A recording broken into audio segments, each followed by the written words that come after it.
tomorrow may not bring that same thing that you said last night. Woo!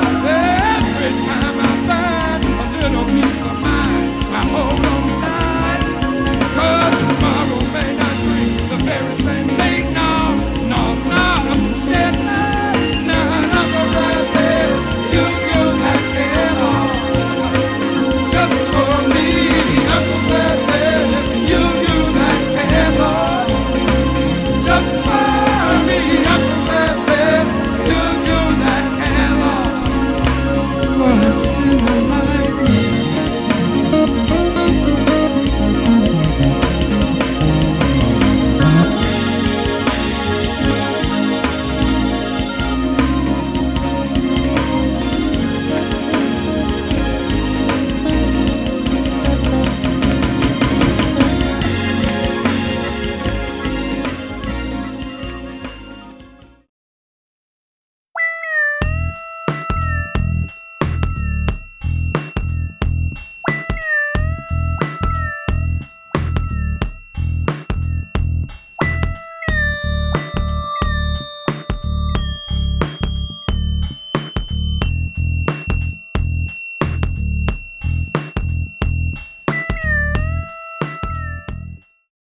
Hello, ShaNae Ross. How you doing? I'm doing well this evening. How are you? Simply fantastic, and thank you for asking. Oh, you look good. Oh, watch it now. You better watch yourself, young lady. Yeah, you know I like you. Don't give me. No, I'm just. You know what I mean. Thank you very I much. know. Okay, ShaNae. We know that you're a comedian. We know that you've been in the Denver area for a while, and we also want to know kind of how you got started. What maybe some bumps in the road and getting into that profession that you're in, and just a little bit about where you're at and where you're going. I've always been a class clown. I've always been funny, and it started from middle school, high school. Like I won accolades for being the most funniest and the class clown. And what prompted me to start comedy, it was my church mother. I would be in church cutting up, marking people, and she seen me one day. She said, "I think that you should try being a comedian." And I was like, "Really?" And she said, "Yes."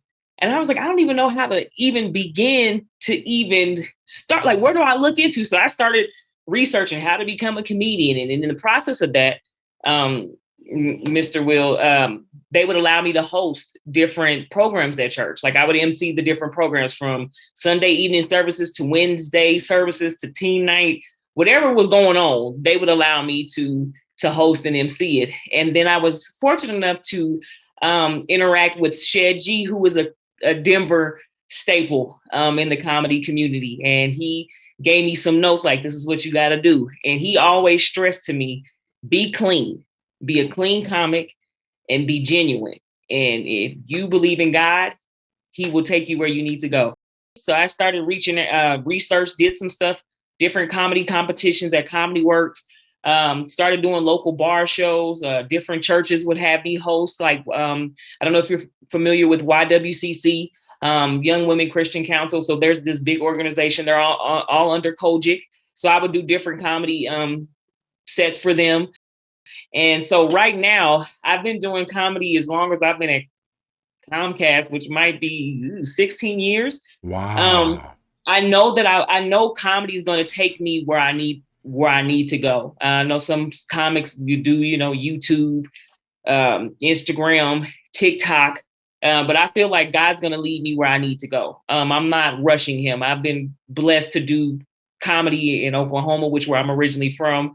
I've been able to do it in Texas. I've been able to do it in LA. I haven't touched Atlanta just yet, but hopefully my feet will touch the ground there and be able to do comedy. Well, that's quite an extensive little run there that you put down in 2, 3 minutes. I mean, you went from church Yeah, all the way to the brother. What was his name again? Shed G. Shed G. G. Yeah, I just want to give that a shout out because you plugged him in like he was very instrumental into a Yeah, lot of yeah. your things, and that's good that you did that. So when you were going through this, and you've been doing this 16 years now, did you ever have times when things just didn't pan out like you thought? Yeah, I think with anything with life, whatever you start, of course you're gonna get some bumps Hey, come on. along the way. Again, like I said, I didn't wake up and be like, man, comedy's gonna take me to Hollywood. Like some comics think like that. I just was like, I just want to make people laugh. I don't know if that's on a small scale to a big scale. I just didn't care. I just wanted to make people laugh because I knew that was something that God gave me. Amen. This natural ability to do. So I was just like, I don't care where you take me, God. I just want to be able to do a good job at what you bless me with. So as far as like bumps and bruises, I've had shows where promoters haven't paid me. What? Wait. And you still walking around free? Yeah. You didn't have to go Rambo on them or nothing? No, I took it under the chin. Lesson learned. You know what I mean? So that just from that experience taught me, okay, I'm going to have all my ducks in a row. I'm going to have a contract.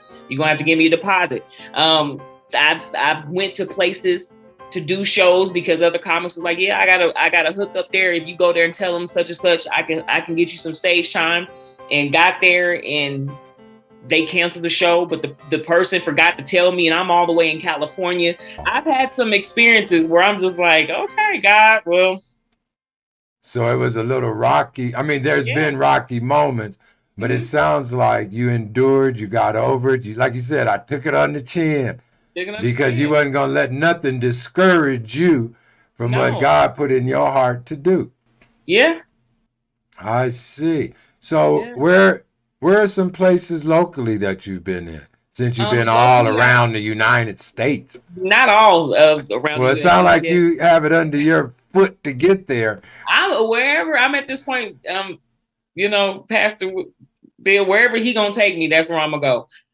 But I've done the Improv. I've done Comedy Works. I've done 3E's. I don't know if you're familiar with that, but that's a new Black-owned comedy club in Colorado Springs. I've been blessed to do some shows there. I've been to Pueblo. I've been to Trinidad. I've been to Parker, Colorado. I'm going to Winter Park this Saturday to do a show. So I've been Fort Collins, Longmont. I didn't touch just about. You done been all around Colorado. Yeah, I've been just about all around the city. Boulder, Lafayette. I've hit a few, just about all the cities here, just about. Every time I hear about you, people be laughing. They be talking about you. You said you hadn't been to Atlanta, but one time I know some people you were going to Atlanta with, and the people that saw you in Atlanta, they just had me rolling, talking about how, I remember the one about the man, you fell asleep on the airplane. Yes, yeah. You fell asleep on the airplane and the man was cuddled up on you. Tell me about that. Do you mind? So we were traveling with some friends to go to Atlanta to hang out, and I was so tired because we took a red eye and I fell asleep.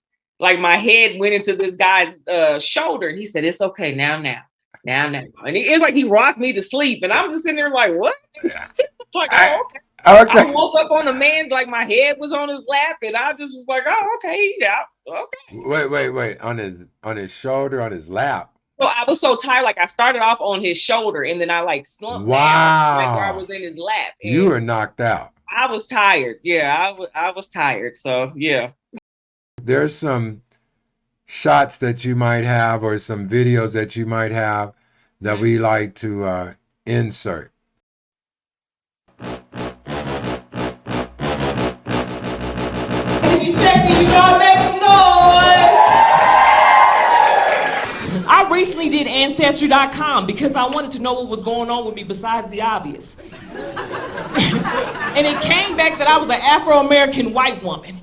So I was like, let me do some white stuff like white women do. The first thing that I did, Katie, I touched a dog I didn't know. I tried throwing up my food.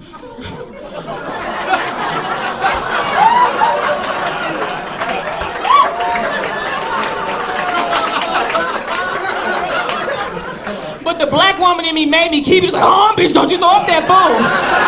You keep that food. You do not waste food in a black household.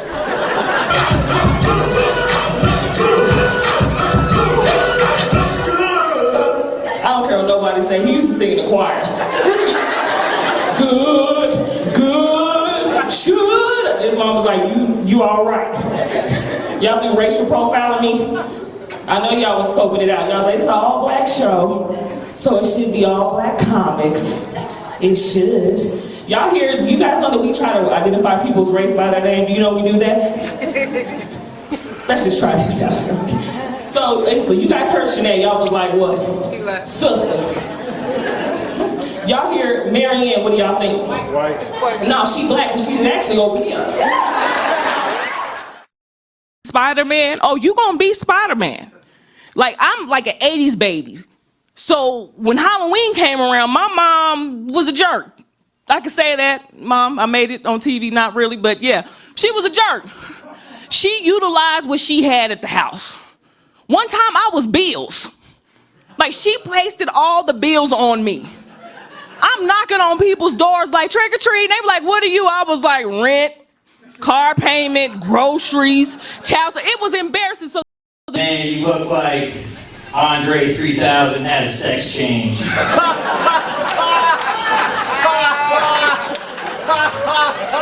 right.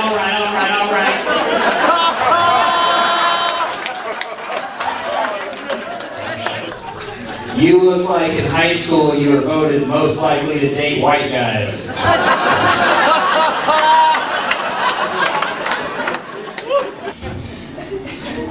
Let's go to the test.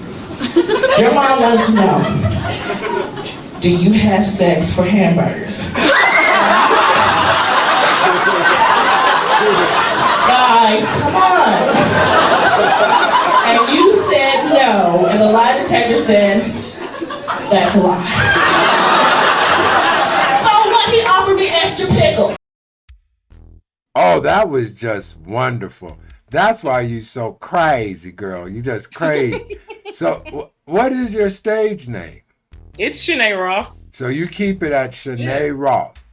ShaNae Ross. You know, a lot of people, when I say ShaNae, they want to know, is that the name from Lawrence? I would have to ask my father. He was responsible for that. I'm going to say no because ShaNae came out in the 90s. I was born in 83. So I don't know what. Okay, so ShaNae came after you. After me. I don't know. You the original ShaNae. I don't know what inspired him, where it came about. The agreement was he was to name me and my mother was to name my brother. So, yeah. And ShaNae is a pretty name. It's a lot of ShaNaes that I'm finding. Different ways that everybody's spelling it, but yeah, it's become a popular name. Well, ShaNae, what is it that you envision yourself from here? I envision touring, being able to make.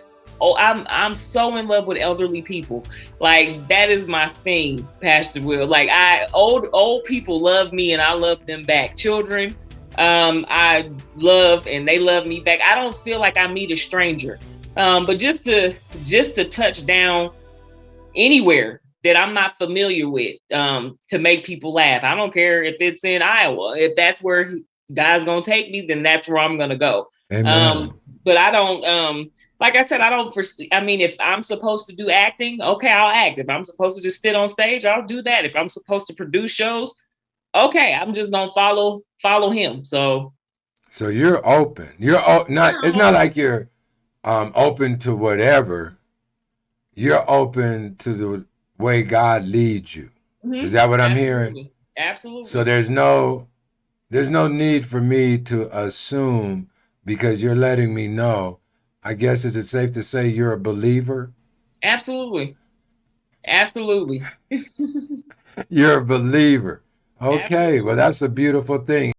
On this journey, just a little bit more, is it things that has happened to you along this journey where you had experiences or went through something where you knew it was God that got you through, or you knew that God put you in a certain situation or opened doors? Of course. I feel like we all have been blessed to have experienced him in some sort of capacity. I would say for me, the hardest thing for me that I had to get over was the loss of my grandmother who had Alzheimer's. So just knowing that I could make her laugh was everything that I needed. And she enjoyed it. Now, one time did she forget who I was. There was times where she would call me my mom or my mom, or she would call my mom me. But just to be able to care for her in her later years was everything to me. My dad's mother passed 2 years after she had passed, but one of her dying wishes was to see me perform on stage before she left. And I was able to go on her birthday in Oklahoma to do a set. And she got to see me perform, and then I had lost her that December. To be able to do that was everything that I needed. Because in my mind, I'm like, I made it. If that's all that she said that she wanted to see before she left this earth, then I felt like at that moment, I'm like, okay, I'm a big deal, because I was able to do that for her. So you know, ShaNae, you have a very beautiful spirit. Ever since I've met you, you've always had a beautiful spirit. I just want to ask you, what part of Oklahoma? I'm from Tulsa. Tulsa, Oklahoma. Yeah, where the Black Wall Street. Yeah, that's the money over there in Tulsa. Yeah. Okay. Yep, that's where I'm from. Born and bred and raised. Yeah, I have all of our family still there. My mother is here, and my father is here. My brother's in Atlanta. But yeah, this is home. So Oklahoma's home, but Denver is home. So you have family here. Everyone else is here. So you see yourself producer, writer, comedian, actor. If they need somebody just to stand on this, a walk-in, you down? Yeah, I'm down.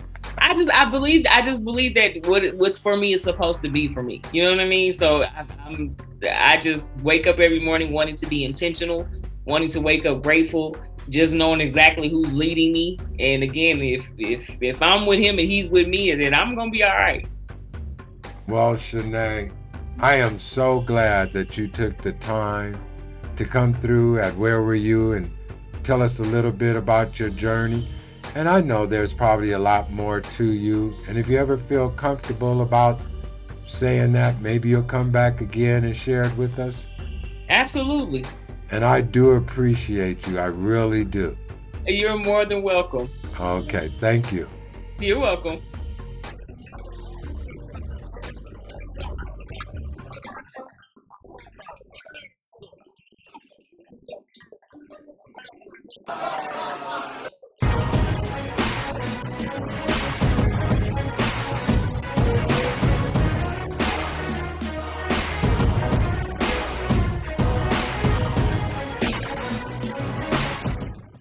Well, another episode of Where Were You? And we would like to thank our guests for this evening. Also want to thank New Me. New Me helps sponsor Where Were You? So go on and check it out. New Me /Arkway. Also, go on and hit that like. Go on and hit subscribe. Go on and hit that share. Go on and leave a comment. And if you find anyone that has a story, let me know. And hey, you bless someone today.